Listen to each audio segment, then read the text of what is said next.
Vous m'entendez ça? Hein? Hein?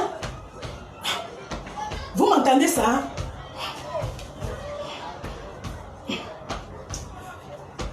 Passez votre vie à souffrir d'être traité de bouffeur de bout de manioc et de grignoteur de maïs grillé. À souffrir de n'avoir personne pour vous accompagner au champ. Personne pour vous accompagner au marché. Personne pour vous faire du feu. Personne pour vous préparer à manger. Personne pour vous puiser de l'eau. Personne pour vous chercher du bois. Personne pour vous laver les vêtements. Personne pour vous balayer la cour. Personne pour vous laver les assiettes. Personne pour vous enlever les chics. Vous enlever les poux. Personne pour vous masser les os. Personne pour vous tenir la main. Tout ça en sachant qu'à votre dernier jour sur terre, vous subirez l'épreuve d'un caillou dans la main. Papa! Même ceux qui avaient inventé cette coutume étaient dedans. Aïe! La mère qui ne se soucie pas de ses canards boiteux est-elle vraiment une mère? Ah, bon. Je ne suis pas toujours d'accord avec les temps qui changent comme l'humeur d'un extable. Mais je suis contente que cette coutume soit tombée dans des oubliettes. C'était inévitable. Mais oui, inévitable. Avant, tout le monde connaissait tout le monde dans un village. On savait qui était qui faisait quoi et avec qui. Mais depuis qu'aller au village d'à côté n'est plus le frère d'aller à l'étranger, depuis qu'on ne cesse de partir et de revenir, de partir et de revenir, on ne peut pas dire jusqu'à dire qu'un homme n'a pas d'enfant parce qu'on ne lui connaît pas d'enfant. Les choses se compliquent d'autant plus aujourd'hui parce que même mon père sème leur grain dans le champ d'autrui et que les enfants d'aujourd'hui ne sont plus les lui et les faits de temps d'avant. Avant, il suffisait qu'un père gronde, qu'une mère pleure, qu'un aîné lève la main pour que l'enfant en erreur prenne peur et crache le morceau. Mais aujourd'hui, les enfants ont les intérieurs plus durs que la pierre. La parole des adultes glisse dans leur tête comme le cuir dans le plat ou la pluie sur la peau. La vie, si. Quand je dis ça, je pense à Mamima. Oh, c'est la maman qui vend les beignets au Carrefour, non? Mais les beignets coquilles, les gens aiment ces beignets parce qu'elle n'y ajoute pas de la farine comme les autres. Elle dit, ce n'est pas parce que le dehors est dur que le coquille va cesser d'être coquille. Mamie ma vie avec sa petite fille. Mais la fille que sa fille avait laissée avant d'aller en mariage, c'était ça ou rien. L'homme qui avait demandé sa fille en mariage avait dit,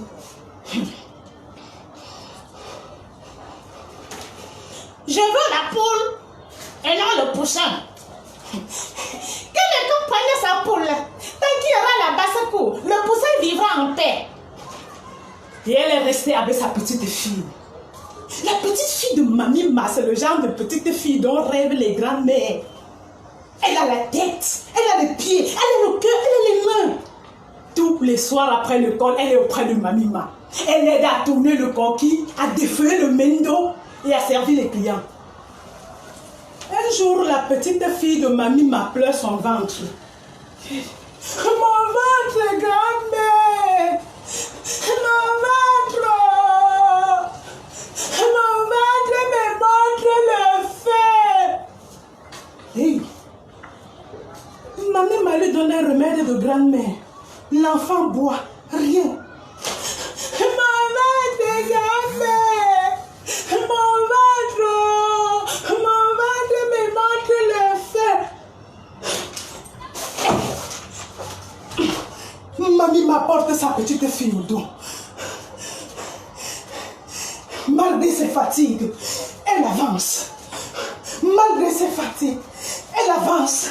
Malgré ses rhumatismes, elle avance.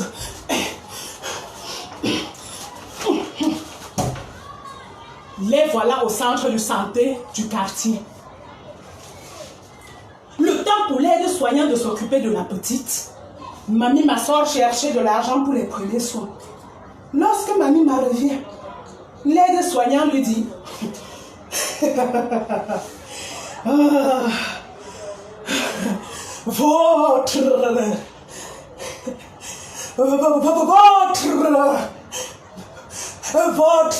votre fille a accouché d'une fille. Yay! Quoi, docteur? Votre fille a accouché d'une fille. Yay! Pardon?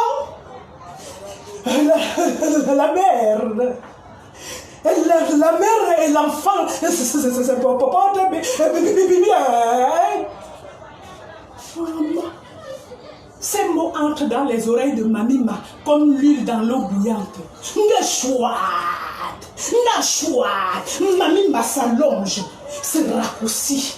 Mamima s'enfle, s'amaigrit. Mamima s'éclaircit, s'assombrit. Lorsqu'elle redevient elle-même, la vérité est là. Grande comme une mer, haute comme une montagne. Mamie m'a crié. Mamie m'a crié. Hey! Yay! L'enfant a accouché l'enfant. L'enfant a accouché l'enfant. Voyez-vous même.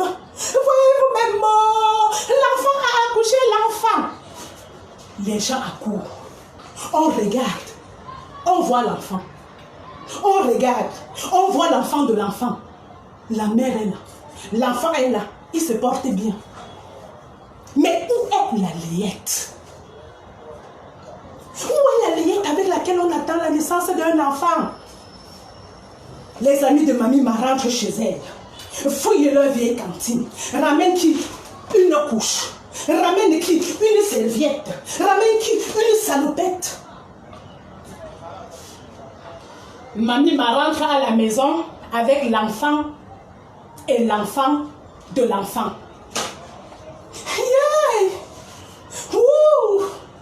Yeah! Et voici que ma part est venue. Oh. Yeah! Et voici que ma part est venue. Oh. Que ma part est venue. Le quartier accourt. Yeah! C'est vrai ça. La comme petite Sima. Yeah! Ma, ton là. C'est le boutiquier du Carrefour. Je vous dis que c'est le boutiquier du Carrefour. Yeah! J'avais moi dit la faire si. La petite si ne peut pas entrer dans la boutique, dans sa boutique sortir sans un demi-pain de charge ou un paquet de biscuits. J'avais moi dit que rien n'est pour rien. N'est-ce pas, voilà ça? Yeah! Ok. Moi, je ne pense pas que c'est le boutiquier, le père de l'enfant. On m'a dit qu'il est façon. Hé, maman. Façon. Comme je vous dis là, vous ne le voyez pas souvent avec le Joe qui fait comme une gare. Donc, c'est sans gare. Amusez-vous. Le dehors, c'est gâté. Moi, je vous dis que le dehors, c'est gâté. Mais moi, je vous dis, moi, je pense plutôt que c'est le disquaire, le père de l'enfant. Regardez bien sa bouche, son nez, son front. La petite aussi aime la musique, trop même. À midi, la musique, le matin, la musique, le soir, la musique. Elle ne peut pas passer devant la discothèque car un slow ou un zouk leur joue sans s'arrêter. Et comme le disquaire est un tirage de beat, n'est-ce pas, voilà ça.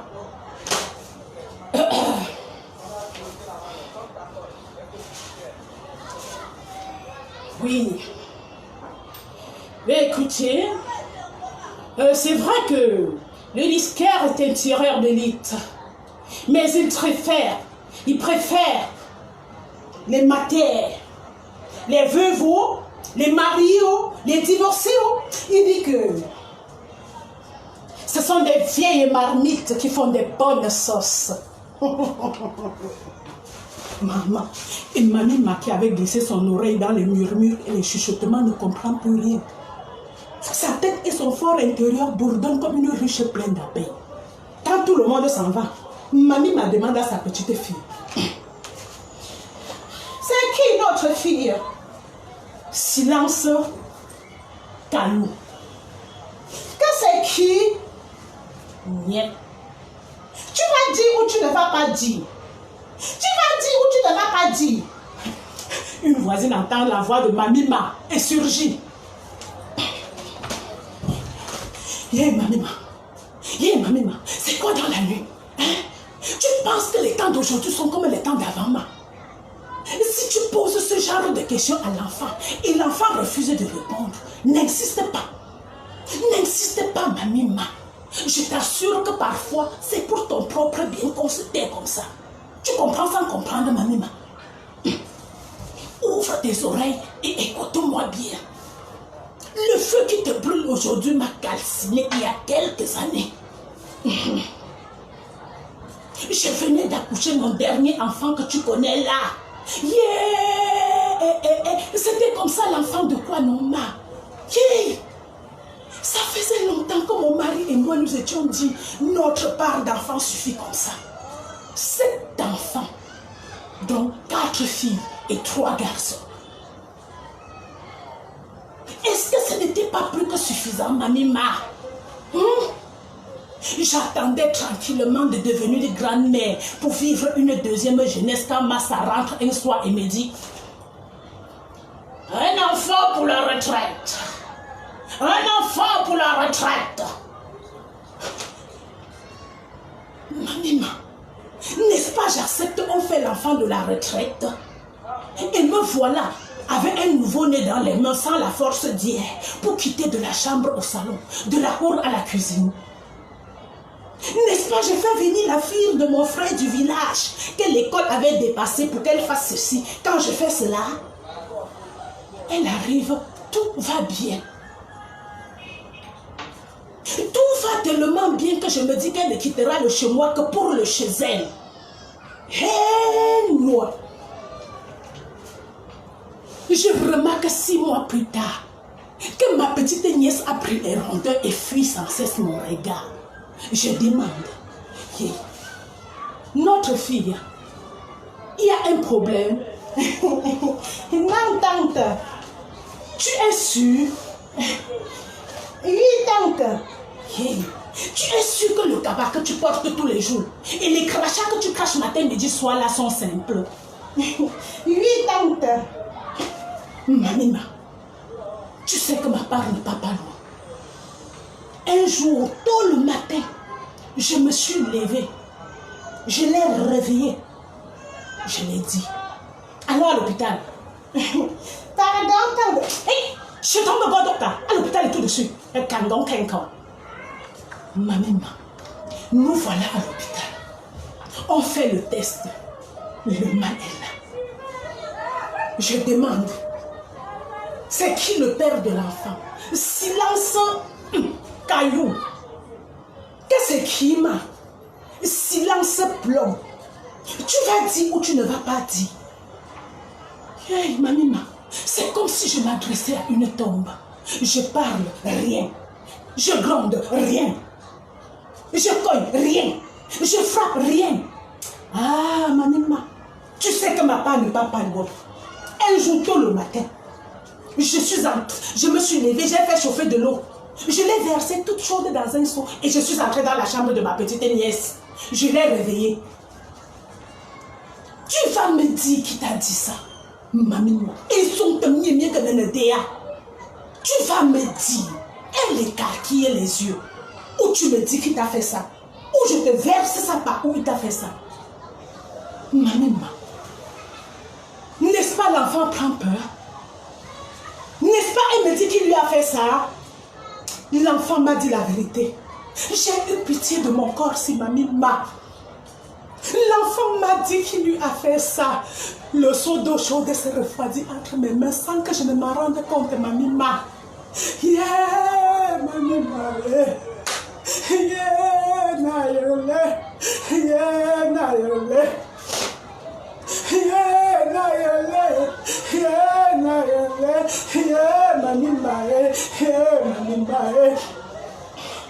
Mamima, l'enfant de ma petite nièce, l'enfant de ma petite nièce, l'enfant de ma petite nièce, c'est le frère de mes propres enfants, le frère de mes propres enfants, le frère de mes propres enfants.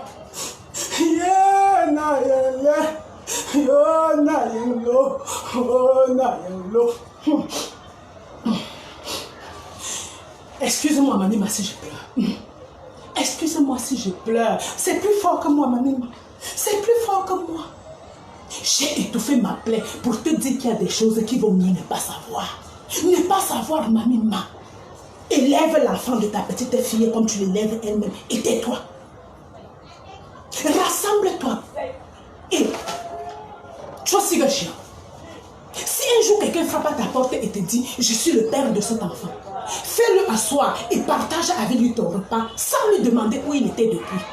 Si tu donnes quelque chose pour l'enfant, tout un bouton de cuit non bon big card, mais toi quoi que merci. S'il ne te donne rien, souhaite-lui bon retour comme si tout allait bien et continue sans faillir ton rôle d'arrière-grand-mère.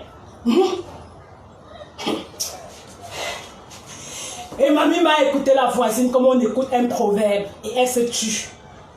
Elle se tue. Et je trouve ça bien. Et la prochaine fois, vous aurez la suite de l'histoire.